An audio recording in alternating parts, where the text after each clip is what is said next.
അപ്പം നമ്മുടെ തന്നെ ഉള്ളിലേക്ക് പോകണമെന്ന് ഇത് പ്രസംഗിച്ചിട്ട് പ്രയോജനമൊന്നുമില്ല. അതിനുള്ള ശക്തി വേണം, അതിനുള്ള കരുത്ത് വേണം. അതിനെന്ത് വേണം? ഉപാസനാബലം വേണം, വിചാര സാമർഥ്യം വേണം. അവിടെയാണ് പ്രാഥമിക സാധനങ്ങളൊക്കെ വരുന്നത്. ഒന്നിനെ നിഷേധിക്കരുത്, ഒരു സാധനയെയും നിഷേധിക്കരുത്.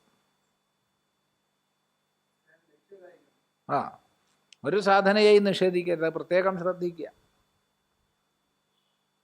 പലപ്പോഴും ഈ വേദാന്തികൾ എന്ന് പറയുന്നവർക്ക് പറ്റുന്നൊരു കുഴപ്പമാണ്, ഒരു സാധനകളെ മുഴുവൻ നിഷേധിക്കും. ഇനി ഞങ്ങളാണ് സാധകന്മാരെന്ന് പറയുന്നവരുടെ കുഴപ്പം, അവർ വേദാന്തത്തെ നിഷേധിക്കും. വേദാന്തികളൊക്കെ കള്ളന്മാരാണ്, അങ്ങനെയാണ് വെറുതെ പ്രസംഗിക്കുകയാണ്. ഈ രണ്ടും തെറ്റാണ്. രണ്ടും തത്വമറിയാത്തവരാണ്. തത്വമറിയുന്നവർക്കറിയാം, ഉപാസനയിലൂടെ ചിത്തശുദ്ധിയും ഏകാഗ്രതയും കൈവരിച്ചാൽ മാത്രമേ ഈ സൂക്ഷ്മ വിചാരം സാധിക്കൂ. സൂക്ഷ്മ വിചാരത്തിലൂടെ തത്വവിജ്ഞാനത്തിലേക്ക് എത്തുകയാണ് ലക്ഷ്യം.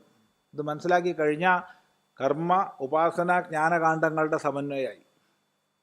അതില്ലാത്തതാണ് പ്രശ്നം.